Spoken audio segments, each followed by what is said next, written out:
In today's video, we're going to discuss easements and encroachments.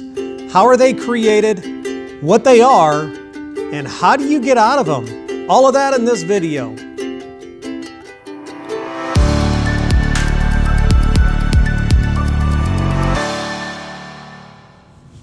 Hey everybody, my name is Vojchehoske and welcome to Randall School of Real Estate's YouTube channel. In today's video, we're going to discuss what easements and encroachments are, how they are created, and how we get rid of them once there's one that's been established. But there are a couple of things that we have to understand before we get into the specific types of easements. Let's take a look at them. Number one, they are created by people, they are created by operation of law, and they are created by use. Now, depending on which one of those create the easement determines what type of easement it is. Two other things to remember when we're talking about easements. Number one, they pass with title, meaning they pass with owners. So the new owners of that property, they are bound by the terms and the conditions of those easements.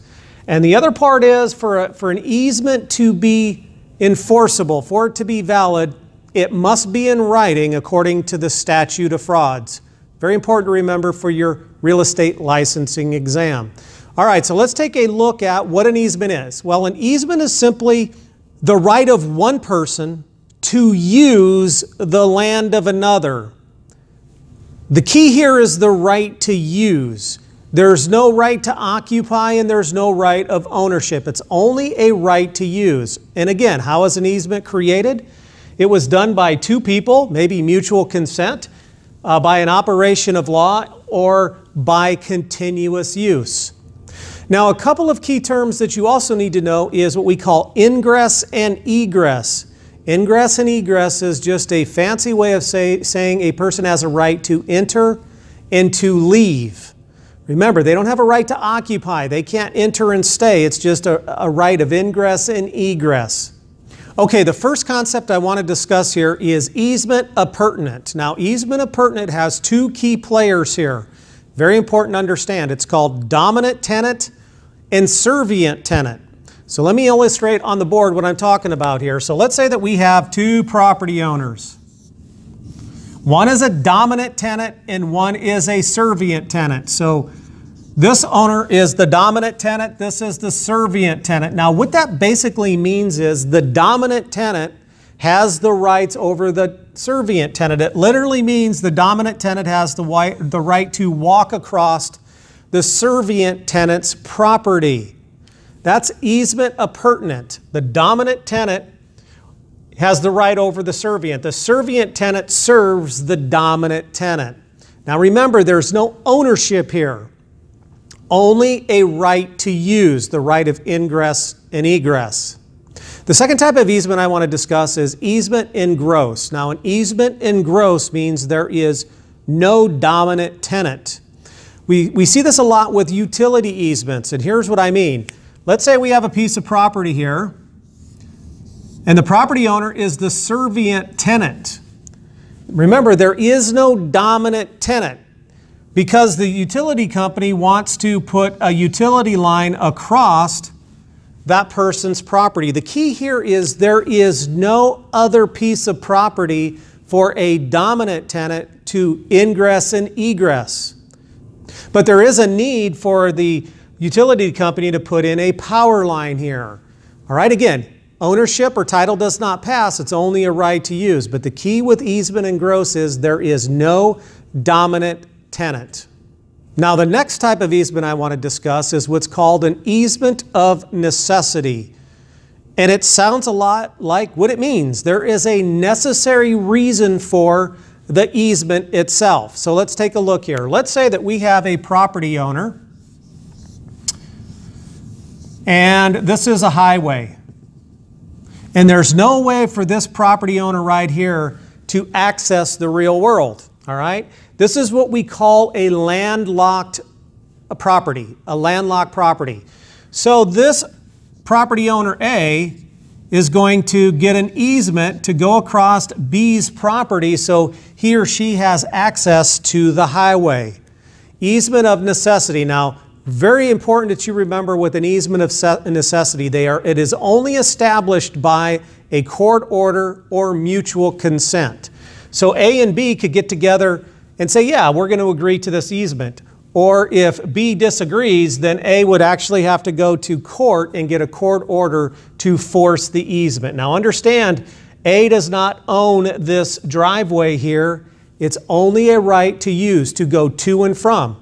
And it would actually be trespassing if A cruised their vehicle along the easement and stopped right there to watch the sunset, for example. That would actually be trespassing. An easement only allows for the right of ingress and egress. That is easement of necessity. Now, the last type of easement I want to discuss is what's called an easement by prescription. This is created by use. All right, easement by prescription is only created by use. So let's take a look at what I'm talking about here. So let's say that we have two property owners here, and they are side by side. And we have a highway here and a highway here. All right, Sally owns this property and Tom owns this one. And here is town. Tom works in town. So what Tom does every single day is, instead of, when he comes home from work, to and from work, instead of going all the way around to his driveway, what Tom does is there is a little access road right here. So Tom goes to work going across Sally's property, and then when he comes home from work, he uses that access road to get back.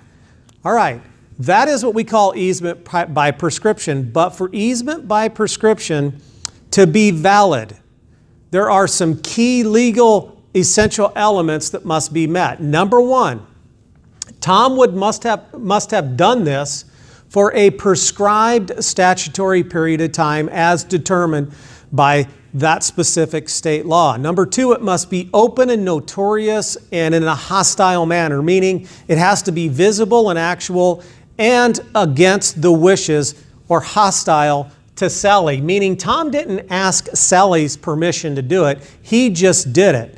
All right, so Sally would be recommended to go and put a do not trespass or a gate up or something that stops that continuous use for that prescribed statutory period of time. But if Sally didn't do anything to stop Tom from doing that after that prescribed statutory period of time was up, then Tom could actually go into court and say, hey, listen, I met all the essential elements and there is a prescription easement that has been created. Easement by prescription is through continuous use. Quite frankly, that's when, if you go out into the countryside, you see a lot of no trespassing, keep out signs. And one of the reasons that's done is certainly to keep people out, but to prevent anybody from creating those easements. That is an affirmative defense that the property owner can raise by having those keep out or no trespassing signs. Now, the last concept I want to discuss is what's an encroachment. Now, an encroachment is different than an easement. An easement is a right to use. It's the right of one person to use another person's property. An encroachment is actually very common in the real estate transactional world. So let me give you an example of what an encroachment is. So let's say that we have somebody's property line. We have Tom and we have Sally. But there's a fence. And the fence belongs to Tom, and it encroaches on Sally's property by 3 feet. That fence is what we call an encroachment. Another thing that's very common that we see is overhangs from buildings that's right on the property line, and it overhangs into the next person's property. Those are encroachments. So an encroachment is not a right to use. There's no easement developed. It's just somebody's property is encroaching on somebody else's. And in fact, Sally has to be careful because depending on the state law in the state that this property is located in, if this fence is here long enough, Tom could actually claim adverse possession, which has actually been done. It's not too uncommon. So it's very important that when we're putting up fences that we want to make sure that we do a survey so we know where that property line is to make sure that the fence isn't encroaching on our property, because there can be long-term consequences of that. All right, so how do we get rid of an encroachment? Well, Sally could simply tell Tom, hey Tom, move your fence. Or Sally could say, listen, I know that it's 3 foot onto my property, so when the fence needs to be replaced, please move it 3 feet over onto your property. Those are the common corrections that we see. Last thing I want to talk about in this video is how do we release or get rid of easements? And there are 5 ways that we can terminate an easement. Number 1 is mutual consent between the 2 property owners. They simply agree to terminate the easement. The second way is through a merger, meaning the merger of the 2 properties. Certainly if the 2 properties merge, there's no need for the easement anymore. Court order. A judge can terminate any contract or any easement. Number 4 is an abandonment. So one of the parties, particularly the dominant tenant, abandons their right to use that easement. And the last one is the need no longer exists, such as an easement by necessity. That's all I got on easements and encroachments. Don't go anywhere. If you still got to study, right here is a great video that'll help you with your licensing exam. If you have not subscribed to our channel, click on that little circle right there. I would appreciate it. All right, we'll see you in the next video.